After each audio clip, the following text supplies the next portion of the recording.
네, 오늘 마켓 A컷은요, 당연히 중동 지정학적 리스크와 관련되어 있는 이미지와 영상을 저희가 준비를 했습니다. 이스라엘이 이란에 대해서 전면 충돌 현실화에 대한 가능성이 커지면서 길게 이뤄졌던 우리나라의 허니문 랠리가 마침표를 끊게 되는 건 아닐까라는 그런 걱정하고 계시는 분들 많으실 것 같은데요. 지금 이스라엘이 이란 테헤란을 향해서 폭격하는 영상 함께 보고 계십니다. 보시는 것처럼 지금 전면 충돌이 현실화될 가능성이 거론되고 있는 게요. 지금 이란에서는 그렇다 할 대응을 하지 않는데 주말 사이에 어떤 일이 벌어질지 모르기 때문입니다. 지금 불타는 모습도 나타나고 있고요. 그렇다면 이번 충돌과 관련돼서 시그널이 없었을까요? 몇 번의 이야기가 있었습니다. 미국과 이란이 오만의 중재로 인해서 핵 합의 복원과 관련된 협상을 진행했습니다. 5월과 6월에 진행을 한 것인데 그게 지금 교착 상태에 들어갔습니다.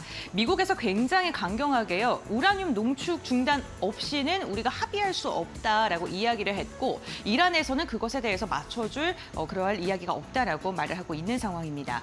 특히나 미국에서 지금 이란에 대해서 공격을 하게 된다면 미국이 중동을 떠나야 할 것이다라는 이러한 말도 강경하게 이야기를 하기도 했고요. 국제원자력기구에서 이란의 핵협정 위반을 선언을 한 것이 좀 지금 도화선이 된 것 같습니다.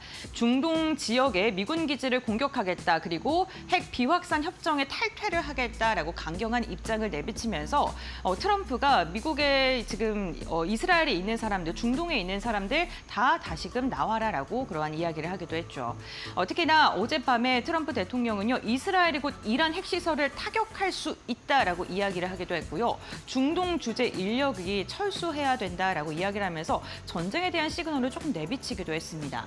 이스라엘이 미국의 도움 없이 단독적으로 공격을 한 것으로 보인다라는 외신의 보도가 나오고 있고요. 미국 역시나 이스라엘이 독단적으로 행동한 것이다라고 선을 긋고 있는데 과연 이게 어떤 식으로 또 풀어질지 이 부분 좀 주목을 해보셔야 될 것 같습니다. 이번 작전명은 이스라엘에서 사자의 나라 작전이라고 지금 명명을 했고요. 지금 이렇게 폭격을 하자마자 영공을 폐쇄했고 전국에 대해서 비상사태를 선포를 한 상황입니다. 아무래도 이란에서 반격이 올 수 있기 때문에 곧바로 대응책을 꾸리고 있는 상황이기도 합니다. 다음 장 보시죠. 사실 이렇게 계속해서 좀 시그널이 나왔음에도 불구하고 시장은요, 이렇게 본격적인 타격이 나오자마자 좀 크게 흔들리고 있는 모습이 나타나고 있습니다. 우선 WTI와 브렌트 원유 가격의 급등세가 나타났는데 공급 차질 우려로 인해서 중동 리스크가 즉시 반영이 된 것으로 보입니다. 한 10%가량 상승한 것으로 지금 확인이 되고 있고요. 전통적인 위험회피 화폐인 엔화 같은 경우에도 강세로 좀 돌아섰습니다. 달러 엔 같은 경우에는 지금 142엔대까지 올라서는 모습이 나타나기도 했고요. 전통적인 위험 자산 원자재로 분류되는 금 역시나 강세로 돌아선 모습이 나타나고 있습니다. 이와 함께 안전자산에 대한 선호 심리가 높아지면서 국채 매수세가 유입되고 있고요. 이로 인해서 전쟁에 대한 소식, 폭격에 대한 소식이 나오자마자 미국의 10년물 국채금리 같은 경우에는 지금 4.32%를 기록한 것으로 확인이 됐고요.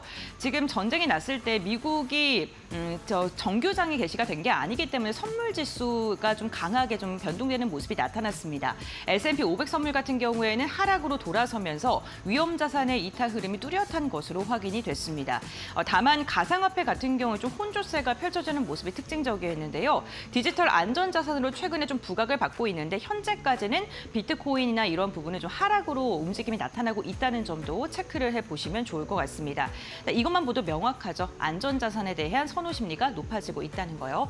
국내 증시 역시나 영향을 미치고 있었습니다. 오전장에 좀 회복을 할까 반등을 할까라는 기대감이 있었는데 결국에는 금요일장 끝나게 되고 주말 사이에 어떠한 일이 발생할지 모르기 때문에 코스피와 코스닥 같은 경우에는 낙폭을 계속해서 유지하고 있는 모습이고요.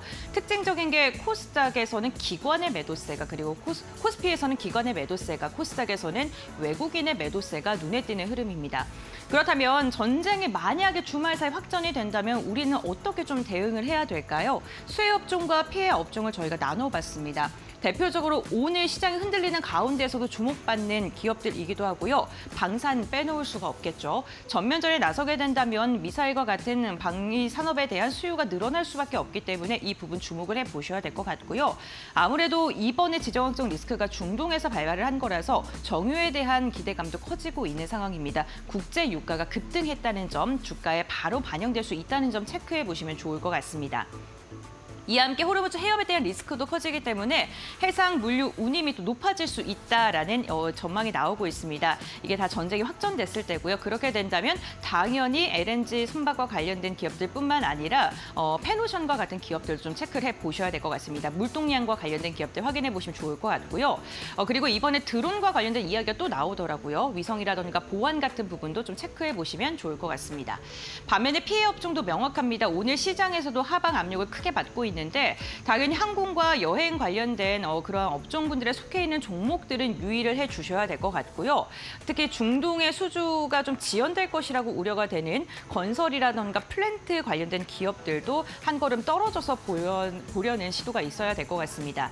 이와 함께 소비재라든가 화장품 관련돼서는 중동 내 한류 수요가 둔화될 우려가 있고 수출의 불확실성이 확대될 가능성이 있기 때문에 오늘 좀 흔들리고 있습니다. 반도체 관련해서도 최근에 미국에서 트럼프 대통령이 중동 지역 순방하면서 여러 이야기가 나왔는데 이 부분도 좀 영향을 미칠 수 있을지 염두하시면서 체크를 해보셔야 될 것 같습니다. 다만 우리 시장 이렇게 수혜 업종과 피해 업종을 구분하면서 그 실시간에 대응을 해야 되는 게 맞는 건 맞는 겁니다만 긍정적인 이벤트도 하나가 있었습니다. 바로 오늘도 정책과 관련돼서 이슈가 하나가 있었는데요. 이재명 대통령이 취임 후에 처음으로 재계 간담회를 개최했습니다. 참석자들을 보게 된다면요. 우리나라를 이끌고 있는 재계 인사들이 모두 다 참여한 것으로 확인되고 있습니다. 삼성, SK, 현대차, LG와 롯데의 재계 인사들이 총 출동하면서 관련해서 여러 가지 현안을 다룬 것으로 나타나고 있고요. 이재명 대통령 같은 경우에는 주식에 대한 이야기도 했습니다. 선거 이후에 주가가 많이 올라서 마음이 편하다라는 그런 언급도 했고요. 외교 안보로 인해서 기업의 경제 영토를 확대할 수 있도록 지원하겠다라는 이야기도 했습니다. 그리고 규제 합리화를 가감히 하고 기업의 의견을 반영하겠다라는 기업 위주의 또 발언도 했기 때문에 기업들이 조금 더 사업을 원활하게 할 수 있지 않을까라는 기대감이 커질 수 있겠습니다. 이와 함께 기업과 관련되는 인사도 좀 추천해줬으면 좋겠다라는 이야기를 했다는 점도 체크해 보시면 좋을 것 같고요. 앞으로 기업들의 목소리를 즉각적으로 반영할 것이다라면서 기업과의 화합에 대한 그러한 시그널을 확보할 수 있는 여러 가지 이야기가 나왔습니다.